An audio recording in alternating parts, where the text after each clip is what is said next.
Mateus capítulo 24, amém? Versículo 44, leamos. A seguir Jesus lhes disse: são estas as palavras que eu vos falei, estando ainda convosco.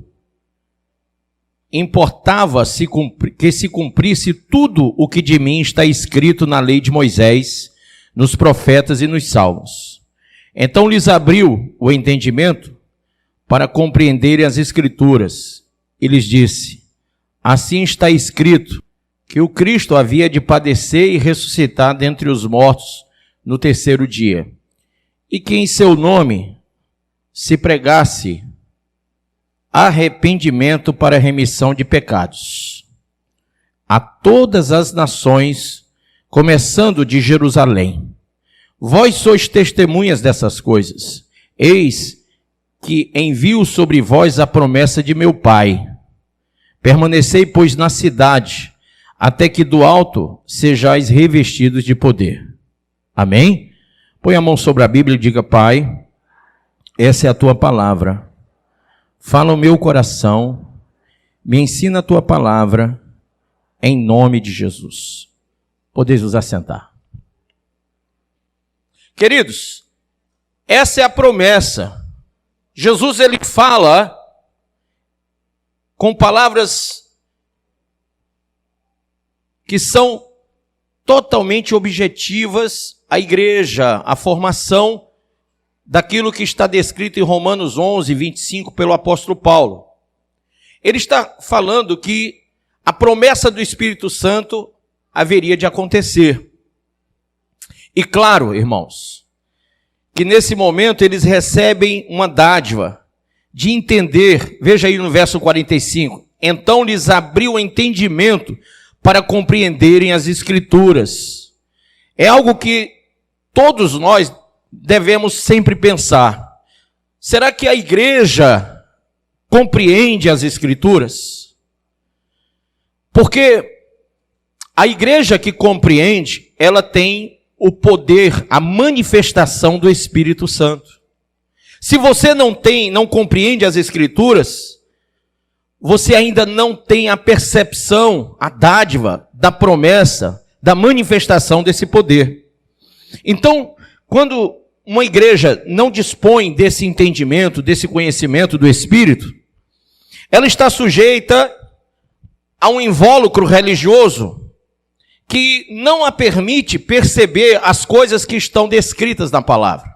Não permite que essa igreja tenha realmente a percepção do que foi revelado, mas simplesmente a igreja passa a perceber de maneira proselitista, com vínculos religiosos, sem uma afeição à questão espiritual, sem uma afeição, sem introduzir naquilo que no Antigo Testamento era chamado de Santo dos Santos, mas hoje nós chamamos novo e vivo caminho através de Jesus Cristo, né? Então, tem muita gente que consegue entrar pela porta da igreja, tem muita gente que consegue entrar pela porta do templo de uma igreja, mas não consegue entrar pela porta do reino.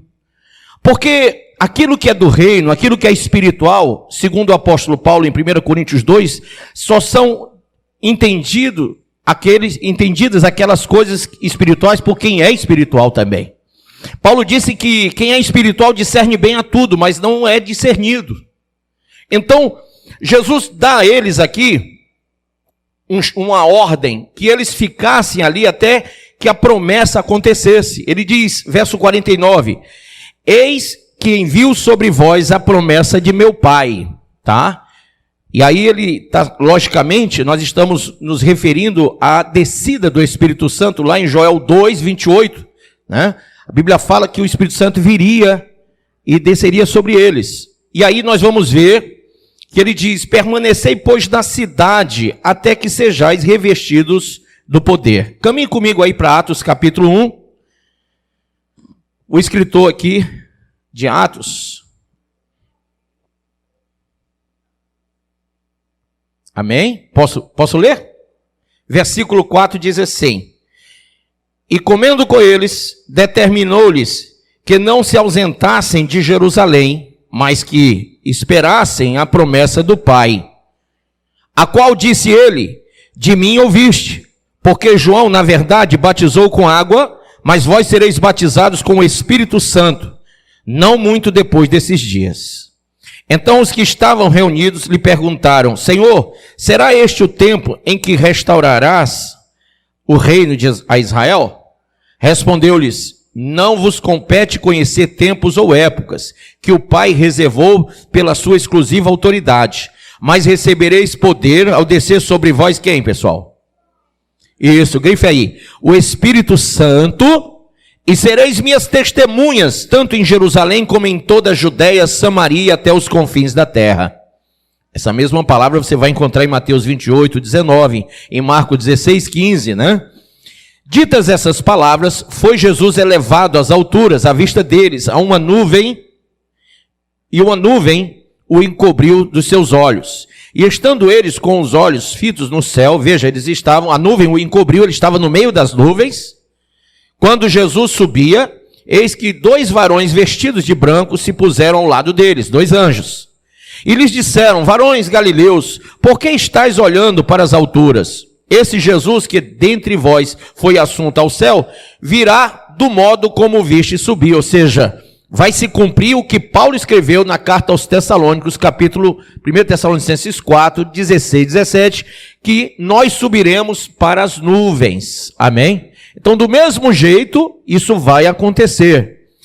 Então, a Bíblia diz que eles voltaram para Jerusalém. E se você acompanhar comigo ainda na leitura, veja aí, em Atos, capítulo 2, acontece a descida do Espírito Santo. Veja, versículo 1. Ao cumprir-se o dia de Pentecoste, que era a festa da colheita, estavam todos reunidos no mesmo lugar, que era um cenáculo, amém? E, de repente, veio do céu um som como de um vento impetuoso e encheu toda a casa onde estavam assentados. E apareceram distribuídas entre eles línguas como de fogo, e pousou uma sobre cada um deles. Todos ficaram cheios do Espírito Santo e passaram a falar em outras línguas, segundo o Espírito lhes concedia que falassem. Interessante que todos que estavam lá entendiam o que eles falavam. O contrário do que aconteceu no período de Nimrod, na Torre de Babel. A Bíblia diz que na Torre de Babel Deus causou o quê? Confusão. Deus trouxe divisão de línguas.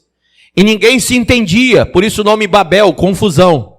Mas aqui no Pentecoste, o Espírito Santo traz o quê? Entendimento. E eles todos falavam cada uma língua, mas todos conseguiam entender. Amém? Segundo a tradução dos originais, essas línguas não eram línguas celestiais, mas línguas humanas de várias nações que eram faladas naquele exato momento.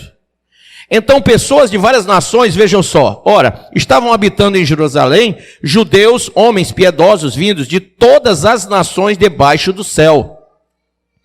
Quando, pois, se fez ouvir aquela voz, afluiu a multidão que se possuiu de perplexidade, porquanto cada um os ouvia falar na sua própria.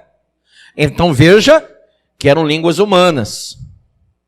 Estavam, pois, atônitos e se admiravam, dizendo: vede, não são porventura galileus todos esses que aí estão falando? E como os ouvimos falar cada um em nossa própria língua materna? Quem entendeu isso? Então o Senhor Deus estava trazendo entendimento, união, unificação. O que o Senhor estava apresentando é que através do Espírito Santo nós podemos alcançar a unidade da fé. Ninguém pode caminhar junto sem que o Espírito Santo esteja atestando, esteja trazendo entendimento, quebrando toda a barreira, todos os intempéries do diabo. Ninguém consegue caminhar junto se o Espírito Santo não estiver agindo no nosso meio. Então veja, é interessante que nesse dado momento, muitas pessoas que hoje buscam os dons do Espírito, se você for olhar lá em 1 Coríntios 12, vai falar sobre quais são os dons. Quando a gente fala em Pentecoste, quando a gente fala da descida do Espírito Santo, a primeira coisa que as pessoas ligam são os dons do Espírito. Claro que a língua celestial foi falada, você vai ver logo depois em alguns textos de Corinto, mas Paulo mesmo diz, né? Quando estive entre vós, não falei em línguas, né? Preferi falar no vosso idioma para que todos me entendessem. No entanto, gente, olha só, Corinto era uma igreja que buscava os dons e não guardava uma fé que estava, digamos assim, pautada pelos preceitos, pelo sistema doutrinário que o Senhor Jesus e que os apóstolos estavam ensinando. Então eles eram aqueles crentes que buscavam muito dons, mas não reverenciavam a doutrina, não reverenciavam a palavra. É muito parecido com as pessoas que hoje estão no nosso meio, evidenciando dons, porém, sem o viver ou vivenciar os preceitos e valores de Deus. E é por isso que nós estamos hoje vivendo uma verdadeira Babel. Porque o Espírito Santo ele vem para nos dar o entendimento, a percepção, o poder da palavra, para que possamos ter uma compreensão de Deus sobre tudo e sobre todos. E eu gostaria que você começasse na análise do texto, entendendo que a descida do Espírito Santo, ela tinha alguns vieses históricos. Primeira coisa, segundo o livro de Joel 2:28, a descida do Espírito Santo era a promessa que Deus havia feito. Amém? Segunda coisa, se você caminhar em Jó capítulo 7, verso 39 e Atos 2:24, você vai ver que o Senhor ele foi exaltado à direita de Deus, e isso porque os homens tinham uma compreensão dada pelo próprio Espírito Santo sobre o fato.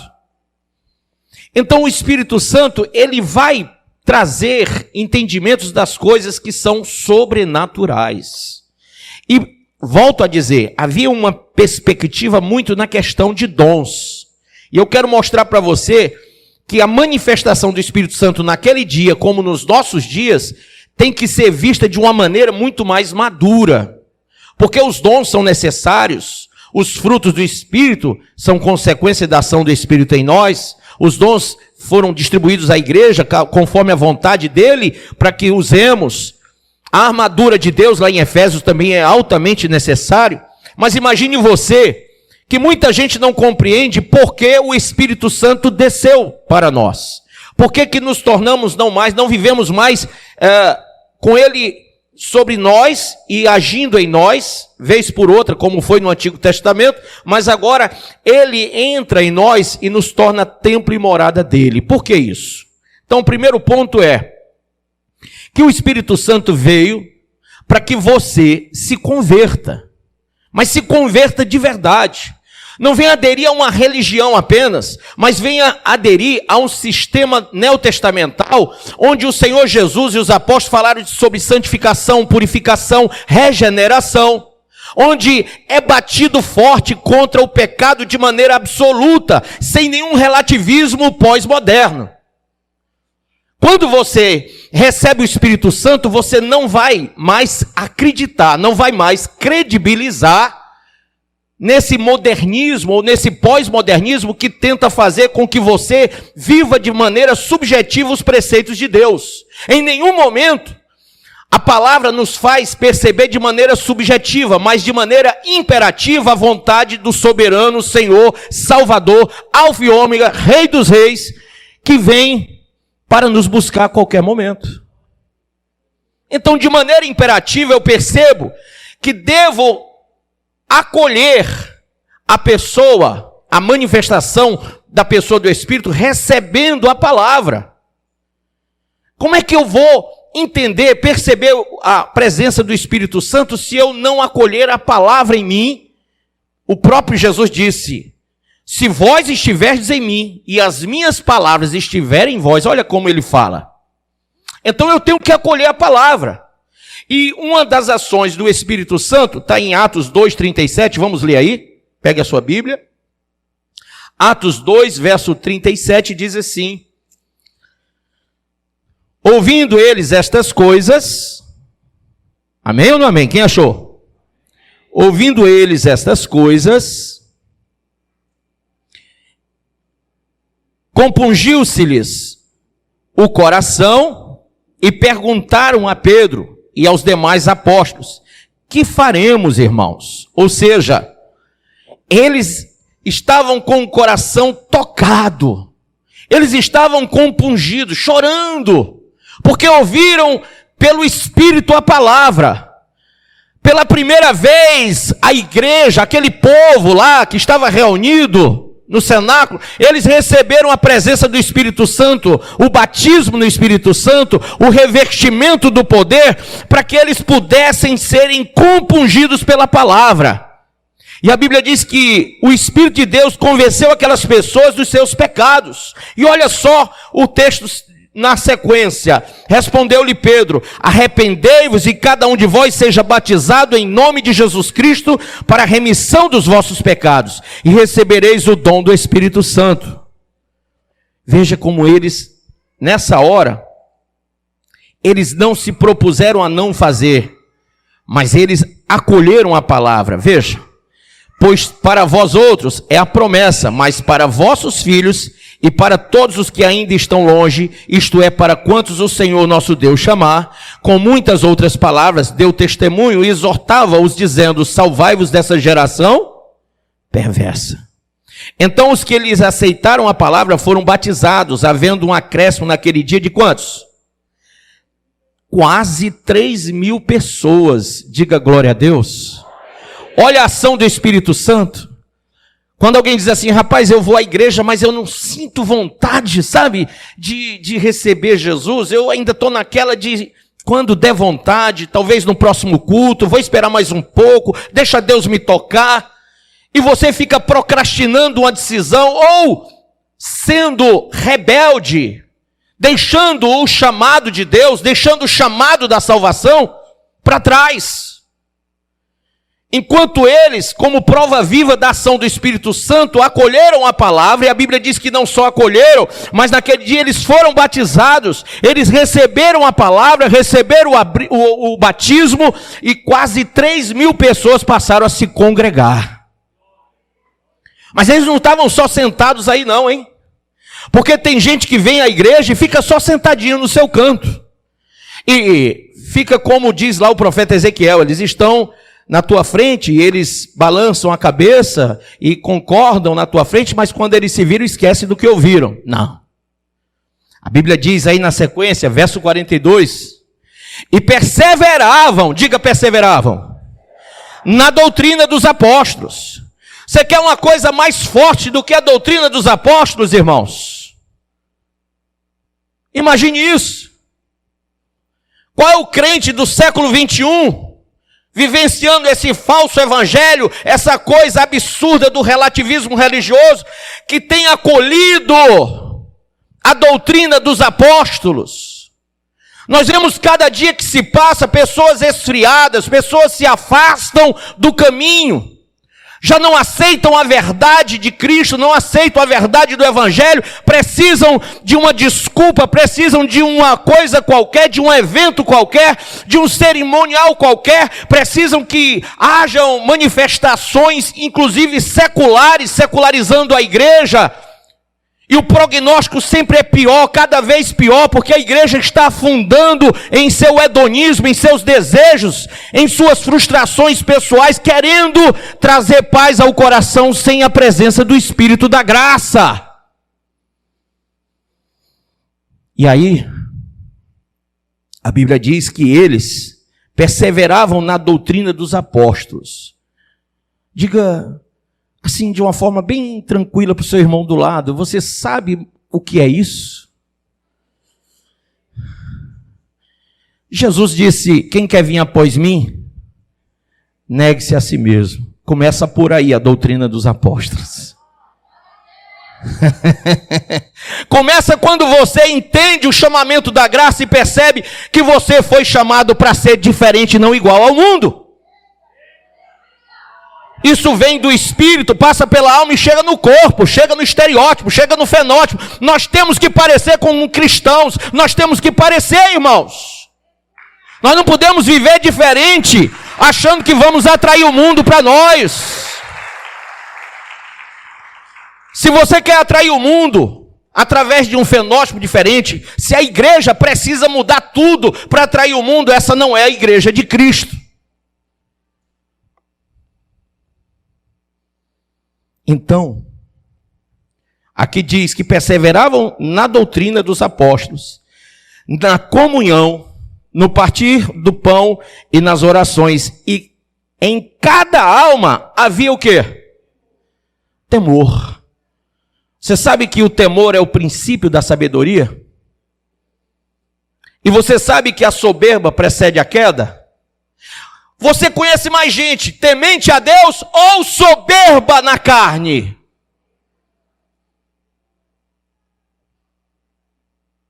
Por isso que Jesus disse que é mais fácil um camelo entrar pelo fundo de uma agulha do que um rico entrar no reino dos céus.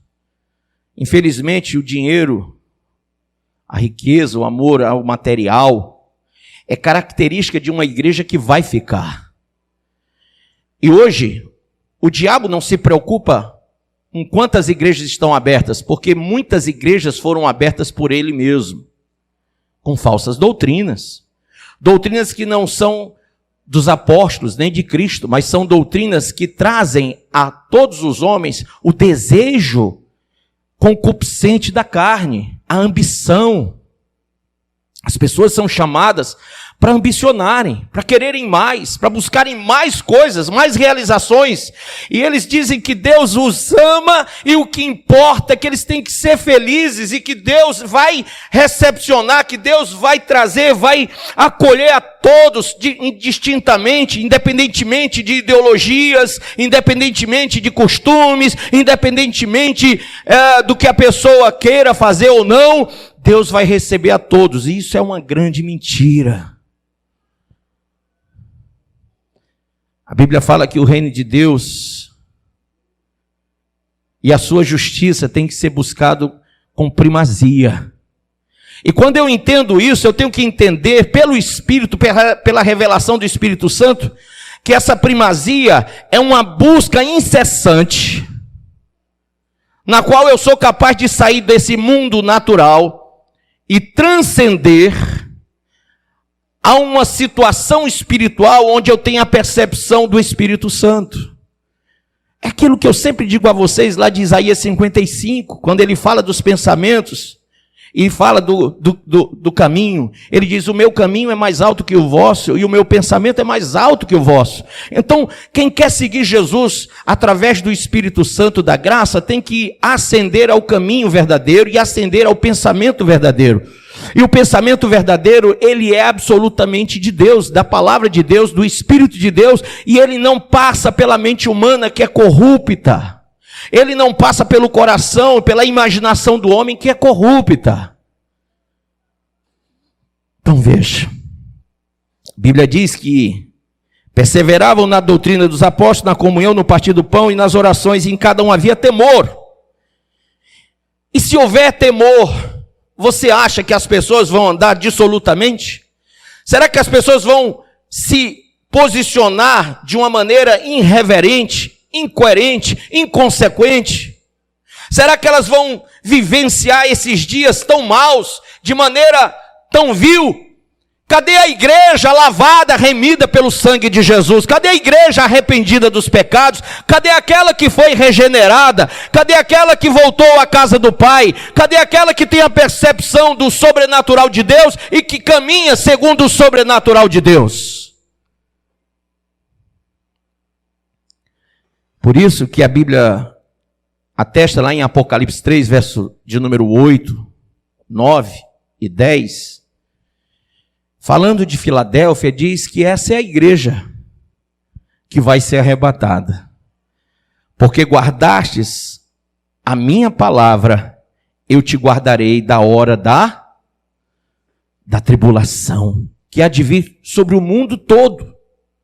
Sobre o mundo todo vai vir a tribulação. Mas aquele que se apegar à palavra, aquele que tiver a percepção do Espírito para se apegar à palavra, esse não será confundido. Porque nele fluirá rios de águas vivas. porque esse vai vivenciar dias de santidade nos dias da impiedade, do mistério do anticristo na terra. Enquanto o mundo vagueia para a sua própria perdição, enquanto o mundo caminha para a sua própria destruição, aqueles que são do Senhor não se cansam de clamar, não se cansam de correr, não se fadigam de andar, eles continuam olhando para o alto, eles continuam tendo uma visão vertical, eles continuam percebendo de maneira sobrenatural, e eles continuam dizendo: eu não me envergonho do Evangelho, porque é o poder de Deus para a salvação. Caminhe comigo aí ainda. A Bíblia diz que ele convenceu as pessoas de seus pecados, e quase 3.000 se converteram. Ele operou muitas conversões naquele dia, e ele operou o testemunho de fé pelo batismo, e muitos se batizaram. Ele operou a firmeza na palavra de Deus e nos seus caminhos, quando todos eles receberam a doutrina.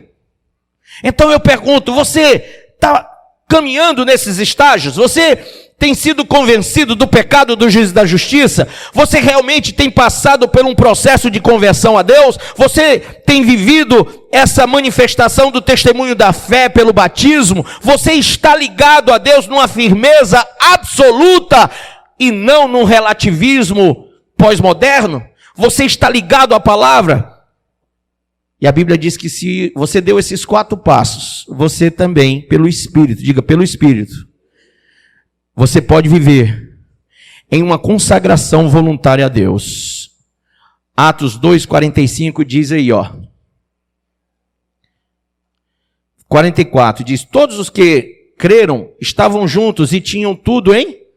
Ou seja, nada era de ninguém, tudo era de todos. Não havia ganância, não havia avareza, não havia essa coisa feia que a gente vê hoje. A Bíblia fala que eles vendiam as suas propriedades e bens e distribuindo o produto entre todos, à medida que alguém tinha necessidade. Sabe qual é a igreja que faz isso? É a igreja que está na perspectiva do alto. É a igreja que está olhando para o céu. É a igreja que não está agarrada na terra. É a igreja que não está abduzida pelos bens materiais. É a igreja que não vive sobre esse invólucro falso, religioso, prosélito. É a igreja que foi liberta pelo sangue de Jesus, pela palavra do Espírito. Pergunta para o teu irmão: tu foi liberto, irmão? De verdade? E por que tanta ganância? Diga: pelo Espírito Santo, há uma operação sincera de um sacrifício vivo, santo e agradável a Deus. Romanos 12 fala isso. Pelo Espírito Santo eu apresento o meu corpo em sacrifício vivo, santo e agradável. Pelo Espírito Santo eu sou renovado na mente. O Espírito Santo me renova na mente para que eu perceba a boa, perfeita e agradável vontade de Deus. É o Espírito Santo que me revela que já não sou eu que vivo, é Cristo que vive em mim. Que as coisas velhas já ficaram para trás. É o Espírito Santo que me renova a cada manhã. É o Espírito Santo que me faz caminhar pelo caminho de Deus. Eu não tenho a revelação dessa palavra de hoje, ela vem do Espírito Santo.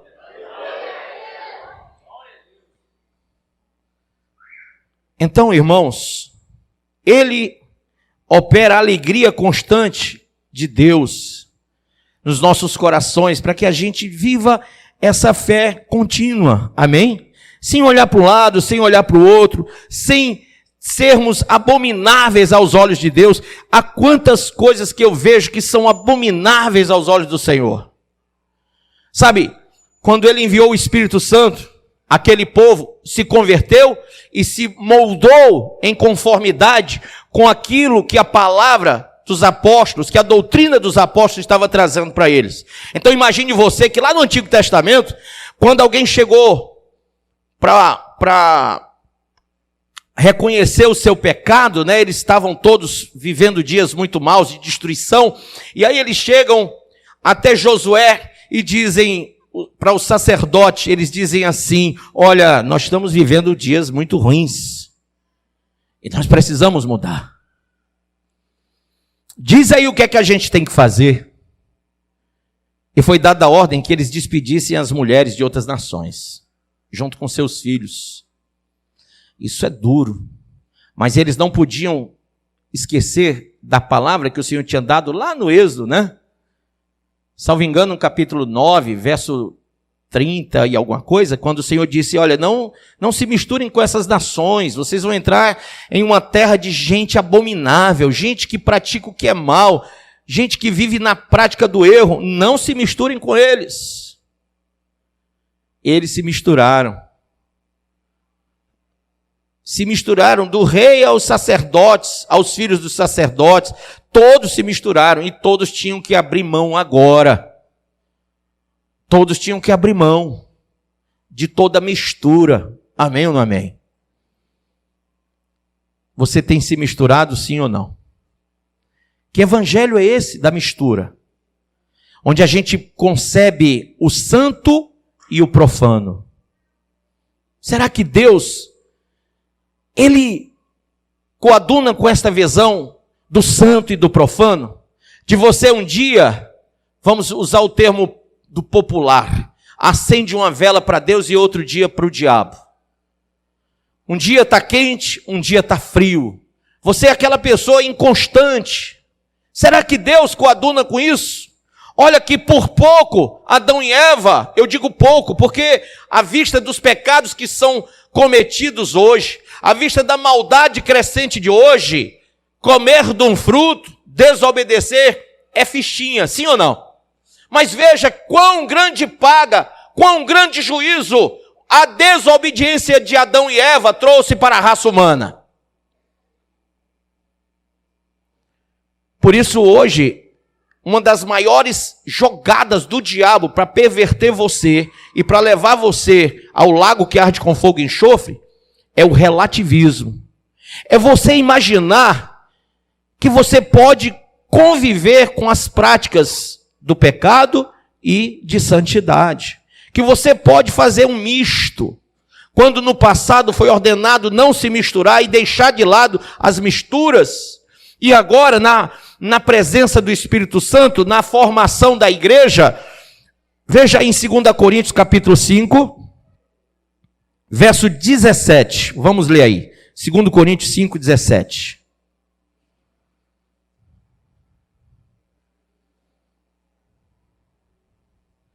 Portanto, se alguém está em Cristo, é nova criação.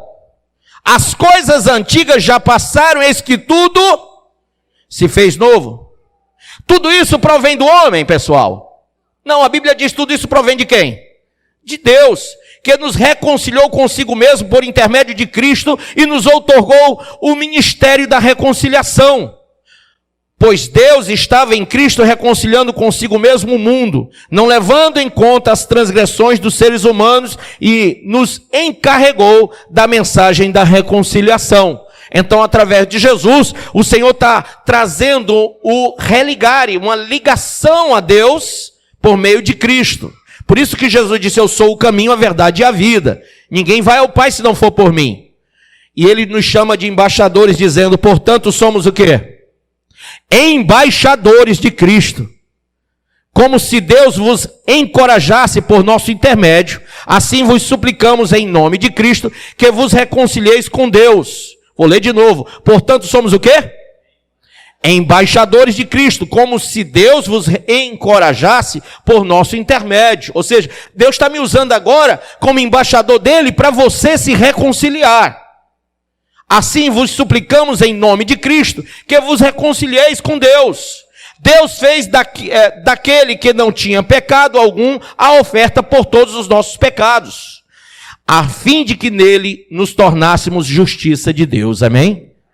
Por isso que nós vamos ser arrebatados, porque nos tornamos justiça de Deus por meio de Jesus. E Ele nos reconciliou através de Cristo.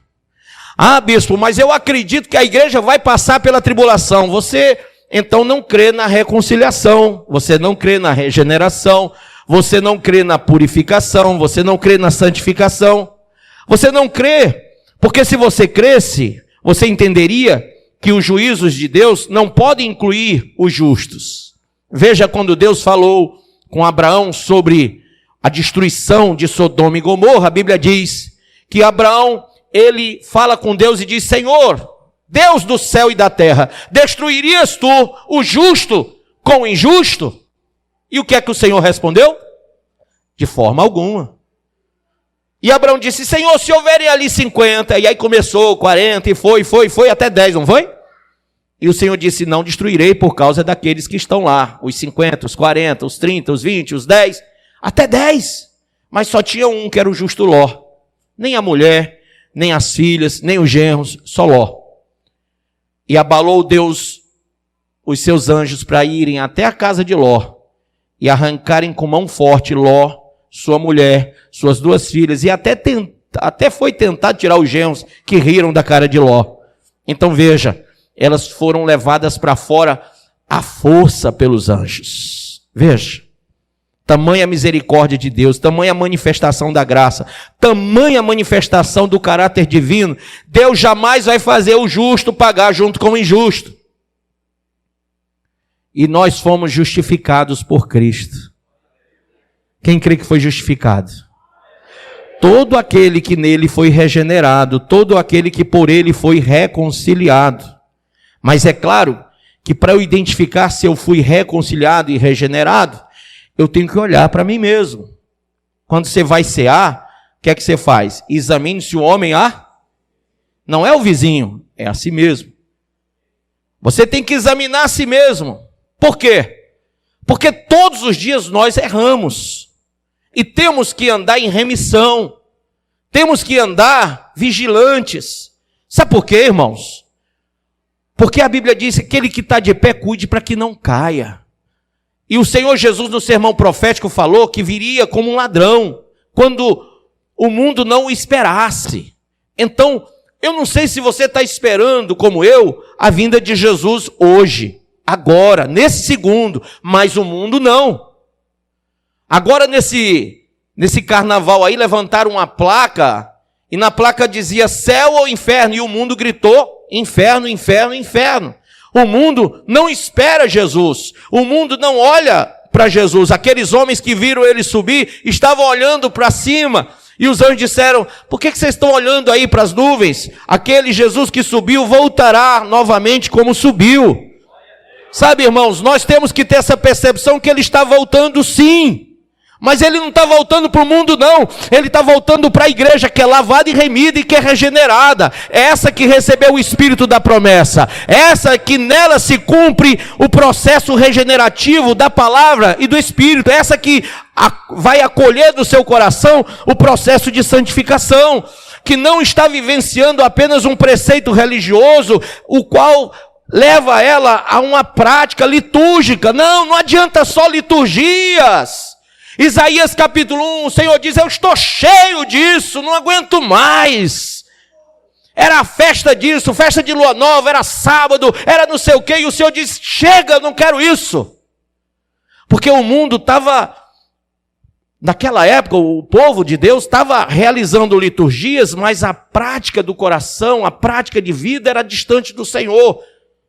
Mesmo na época do deserto e depois disso na terra prometida, eles continuaram assim. Tanto é que o Senhor disse, esse povo me louva com mas o seu coração está distante de mim. Quem entende isso, levanta a mão. Você tem louvado a Deus com os lábios? Você tem louvado a Deus com os lábios, mas como está o seu coração?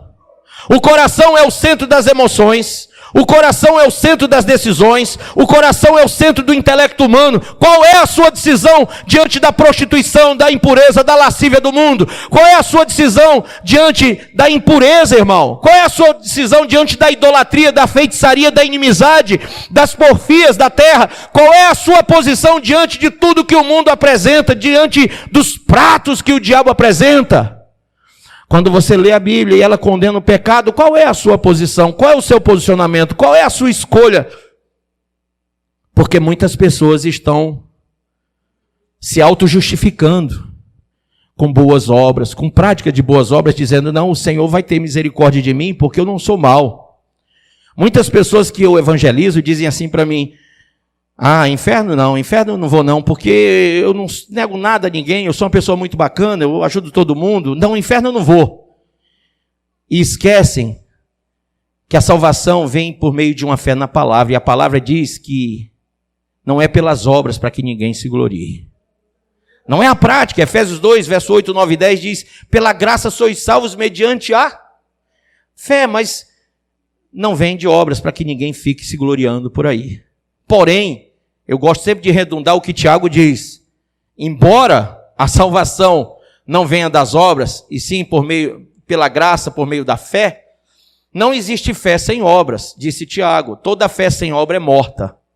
Então, para que eu viva a fé, eu tenho que praticar as obras. Amém? Isso não me justifica, mas isso me coloca como alguém que realmente crê na graça de Deus e vive a graça de Deus, que foi lavado, que foi regenerado, que foi restaurado, sim, no meu caráter, na minha personalidade, as minhas escolhas, tudo isso perpassa por um credo, por um sentimento de credo muito grande. Quando eu sou transformado no meu homem interior e a minha percepção é que sou um pecador miserável que preciso da graça de Deus.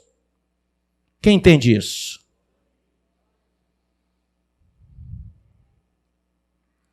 Diga transformação radical. Quer dizer não se misturar. Vai aí para 2 Coríntios, capítulo 6, versículo 14, ele diz: jamais vos coloqueis em jugo desigual com os descrentes. Ah, mas ele está falando para eu não ter comunhão com as pessoas do mundo. Não, ele está falando com a igreja. Ele está falando que a igreja não pode se misturar. E ele está falando no conceito de igreja que se mistura, que é descrente de Deus. Porque veja, nesse período aqui, não havia possibilidade de você ter uma igreja como essa e falar da sua fé abertamente às pessoas lá fora. Nesse período, a igreja cristã era caçada, os seguidores de Jesus eram presos e mortos pela guarda romana. Então ele está falando com a igreja e dizendo que dentro da igreja haviam aqueles que eram crentes e haviam aqueles que eram descrentes. E os descrentes estavam lá tentando fazer conluio, tentando fazer união com os crentes. Muitos iam de fora para dentro da igreja se unir aos crentes. E o crente deveria olhar, deveria pensar bem, quem vem lá? Aí uma pergunta do Antigo Testamento, quem vem lá? É de paz ou é de guerra? Foi isso que Josué disse ao Senhor quando se aproximou dele. Então nós temos que perceber que a apostasia anunciada por Paulo aos Tessalônicos, no capítulo 2, verso 2, 3 e 4, ela é uma apostasia ativa, porque muitos descrentes estão inseridos, muitos satanistas entraram no conceito de igreja, inclusive no meio de lideranças que hoje vivenciam pensamentos, ideologias e propagam o falso evangelho.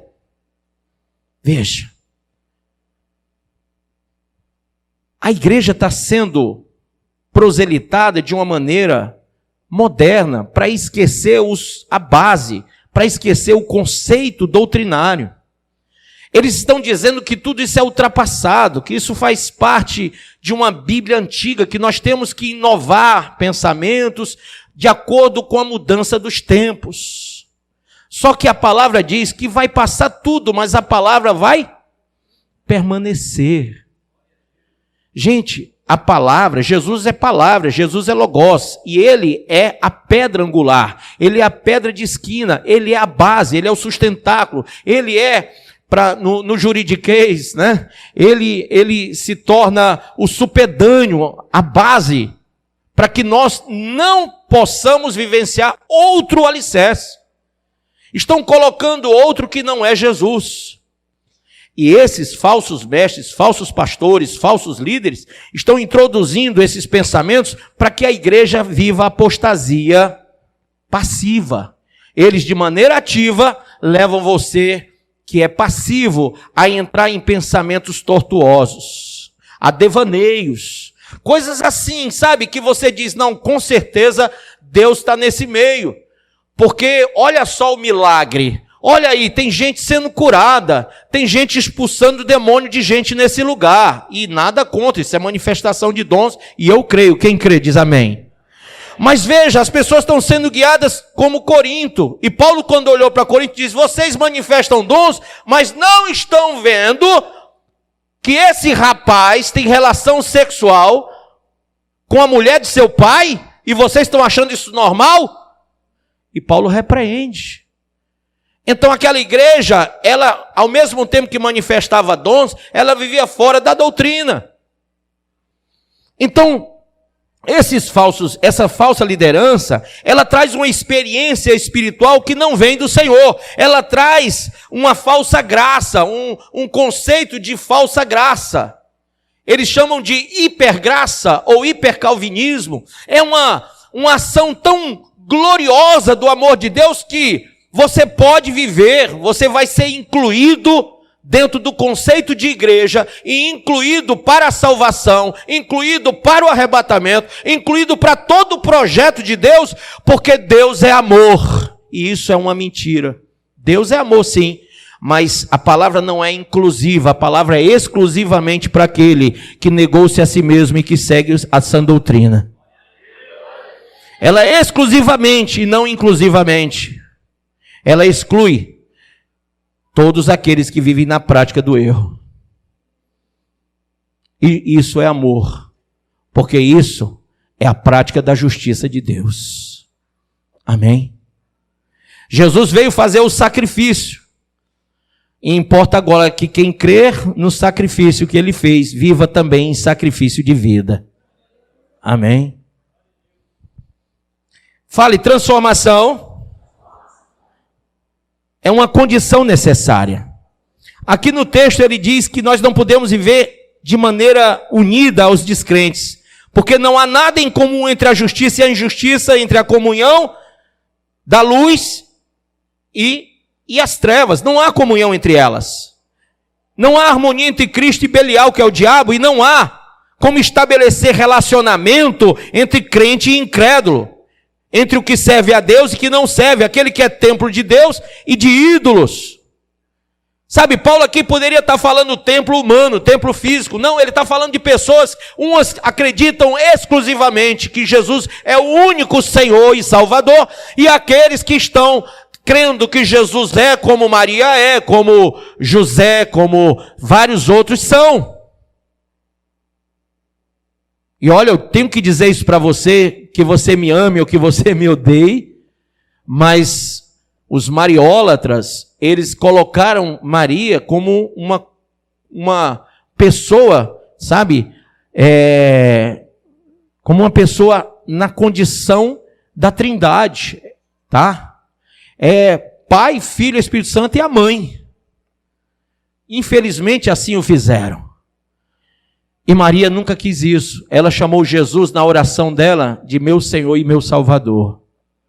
Maria nunca, ela foi agraciada em gerar no seu ventre o Filho de Deus, mas ele foi concebido pelo Espírito Santo. Não houve, tá? Participação de José. E eu acredito também que Deus não precisaria de forma alguma do óvulo de Maria, porque foi concebido pelo Espírito. Então toda a manifestação de Deus, gente. Sabe, quando Jesus morreu, alguém disse, ele foi ressuscitado por Deus. Não, ele ressuscitou. A palavra ressuscitar quer dizer levantar. Ele levantou. Não foi o Pai que o ressuscitou, foi ele mesmo que se levantou da morte. Porque a morte não teve poder sobre ele. Quem entende isso?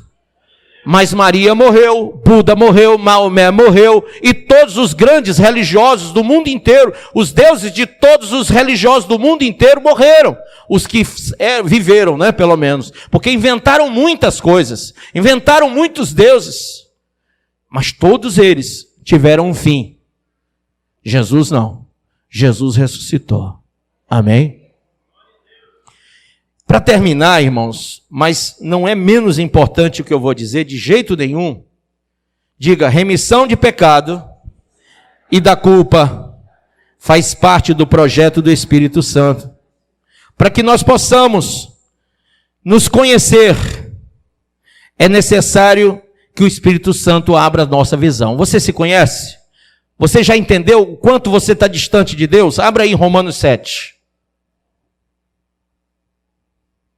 Tem muita gente que se conforma com a falsa religião porque ainda não entendeu pela revelação do Espírito, ainda não consegue enxergar com olhos espirituais.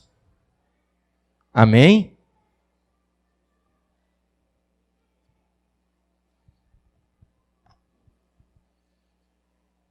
Olha só. Quem abriu? Veja aí no versículo 23 que diz: contudo vejo uma outra lei agindo nos membros do meu corpo, guerreando contra a lei da minha razão, tornando-me prisioneiro da lei do pecado que atua em todos os meus membros.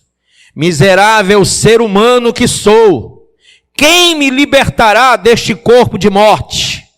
Graças a Deus por Jesus Cristo nosso Senhor, de modo que eu mesmo com a razão sirvo a lei de Deus, mas com a carne a lei do pecado. Ou seja, o que ele está dizendo é: eu sou um pecador miserável, e a única forma de eu ser salvo é através da manifestação de Cristo. Amém? Segunda coisa, e é bom você se conhecer e entender isso: a grandeza e a beleza de Cristo foi manifesta na cruz, para que você fosse vivo, vivificado.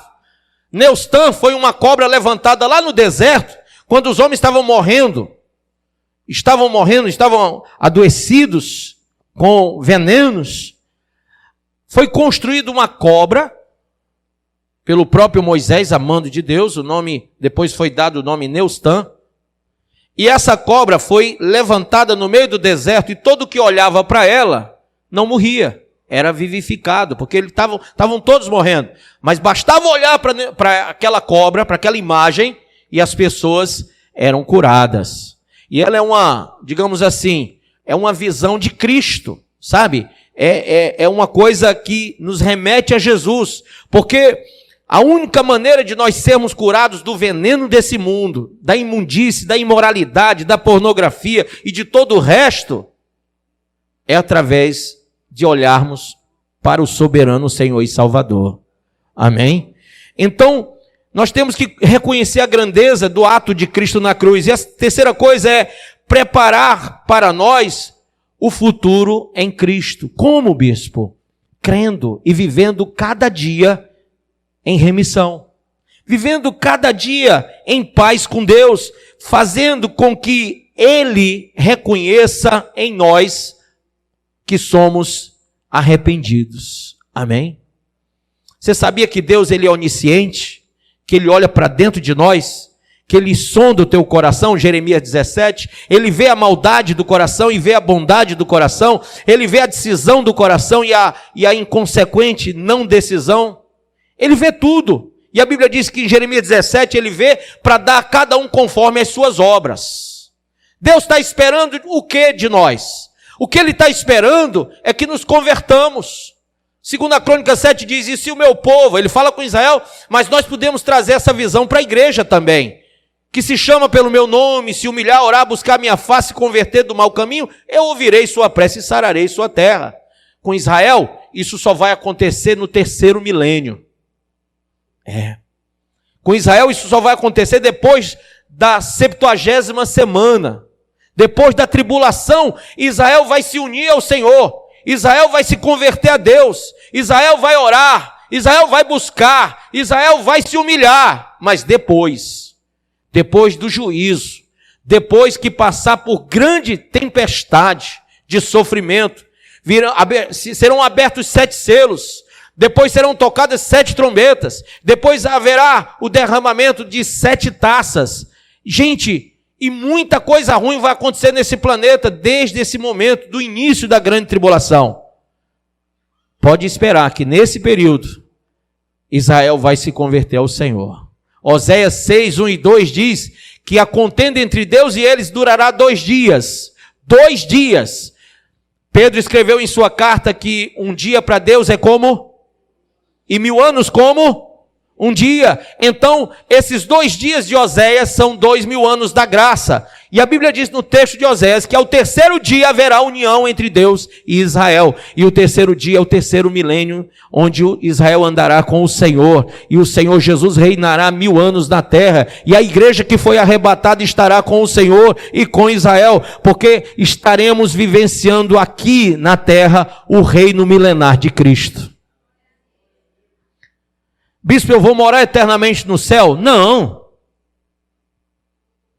Haverá um novo céu e a nova? E nós estaremos lá e cá. Tanto no novo céu como na nova terra. Na nova Jerusalém. Amém? Então o que está proposto para nós é algo muito maior.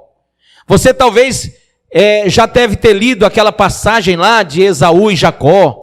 Que Esaú era o primogênito, e Jacó veio depois, lembra daquela passagem? E aí Esaú vai e troca o seu direito de ser primogênito, o direito de primogenitura por um prato de lentilhas, né? Um prato de comida e tal. E Jacó persuade o seu irmão de forma enganosa para que o seu irmão fizesse essa troca.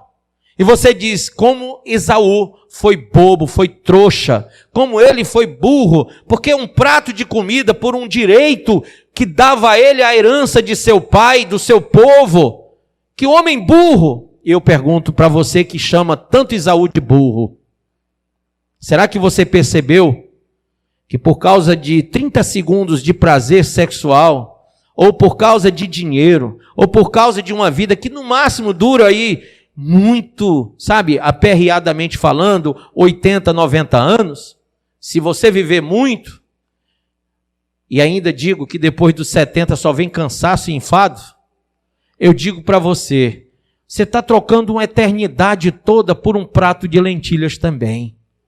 Você chama Esaú de bobo, de bobão, de burro, mas quantas pessoas, quantos irmãos em Cristo estão aqui desvencilhados da sã doutrina, afastados por causa de emprego, de empresa, de mau sentimento, de desejos facciosos, né?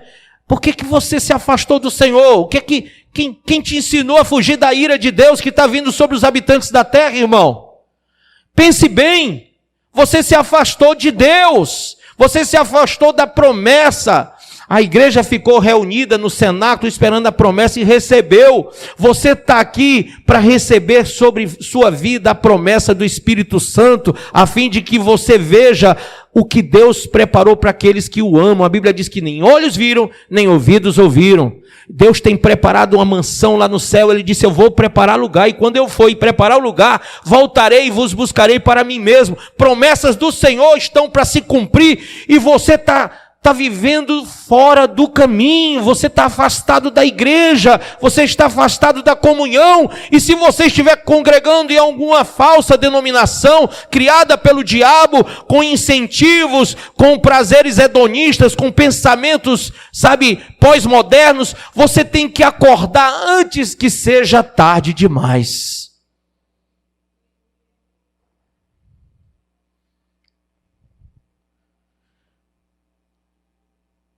O Senhor, através do Espírito Santo, pode te dar força e te capacitar. Você crê? Ele traz a pureza. Abra aí, em Atos 15. Atos capítulo 15.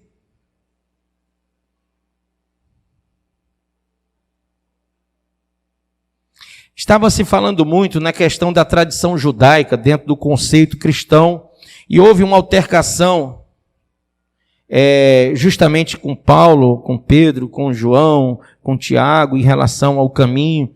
Havia muitas contendas nesse sentido, porque Paulo era apóstolo para os gentios, e Paulo, tendo chegado até o terceiro céu, tendo visto a glória de Deus e a revelação de tudo o que ele escreveu, Paulo não coadunava com a visão do judaísmo dentro da igreja. E veja como hoje, infelizmente, a igreja está cheia de judaísmos, né? Práticas judaicas, nada contra. Eu amo Jerusalém, amo Israel, oro por Israel, mas eu sei que o preceito cristão é um e o preceito judeu é outro. Amém? Cremos no mesmo Deus, porém não cremos como eles creem, porque nós cremos em Deus por meio de Jesus, e eles não creem em Jesus. E se eles não creem em Jesus, eles não estão no caminho, na verdade e na vida que foi escolhida por Deus para nós. Amém? Então, eu não posso caminhar com um judeu dizendo, olha, eu estou com você e não abro, porque ele não está com Cristo. Eu estou. Amém? Vamos lá.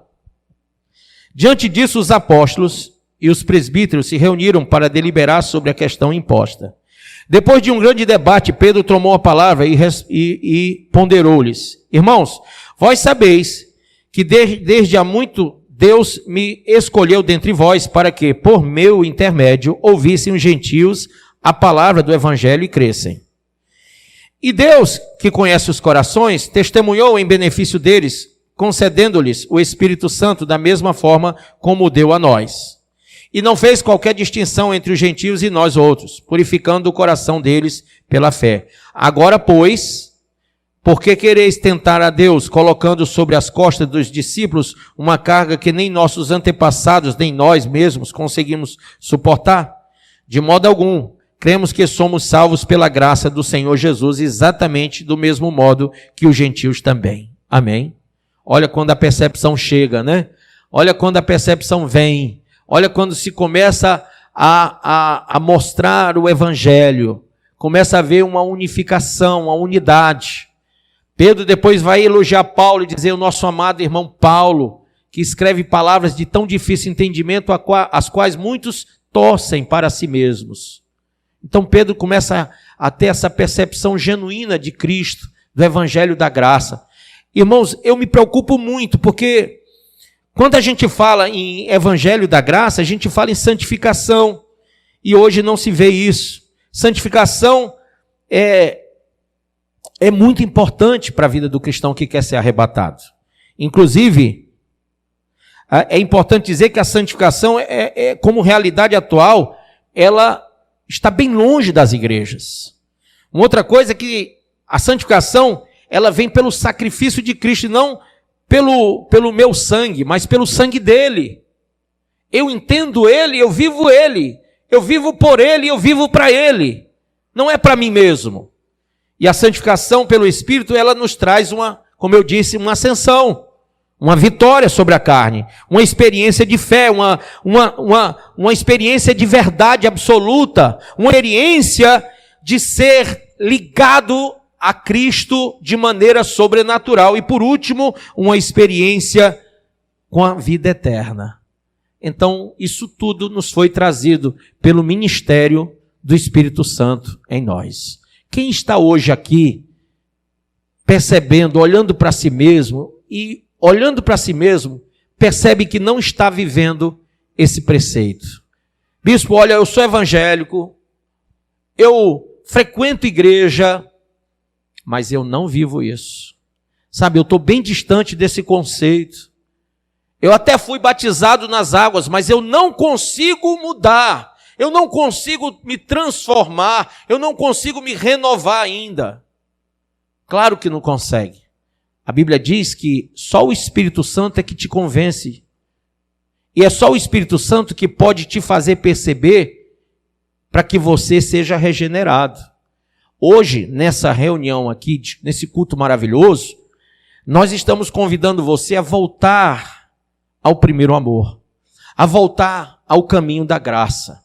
Talvez por uma maneira distópica, você creu em muitas falácias, em muitos discursos que são vãos, mas que foram falados por homens cuja consciência está cauterizada. Eles falam da visão do próprio coração, disse Jeremias 23, e não do Senhor. Porque se eles falassem do Senhor, eles falariam pela palavra de Deus. Então, hoje, você que foi desconstruído em muitos valores espirituais, você talvez só consiga sentar aí, mas você não consegue caminhar. Você não consegue viver uma vida cristã em plenitude de graça. Interessante que Romanos 11, 25 diz que, em parte, o coração de Israel foi endurecido para que se manifestasse a plenitude de Deus sobre a igreja, sobre os gentios. Então, tudo aconteceu para que em 2000 anos, em 2 dias, nós fôssemos plenos. O tempo está acabando. E eu pergunto, você está pleno? Você alcançou essa plenitude da graça? Você realmente renovou-se pelo entendimento da graça, da palavra, do Espírito, da fé? Ou você é mais um que foi proselitado para simplesmente frequentar os átrios, sentar aí e não ter comunhão com Deus? O que me preocupa é que a qualquer momento o arrebatamento vem. E se você não alcançou esse pensamento, porque isso que eu estou falando, só quem alcança é quem é alcançado. É quem está realmente aqui buscando. A Bíblia diz: buscai enquanto se pode achar, invocai enquanto está perto. Então você não veio aqui para receber um culto, você veio aqui para prestar um culto. E o maior culto que você tem que prestar aqui hoje é uma entrega total de si mesmo. Corpo, alma e espírito. Amém? Amém? Fique de pé.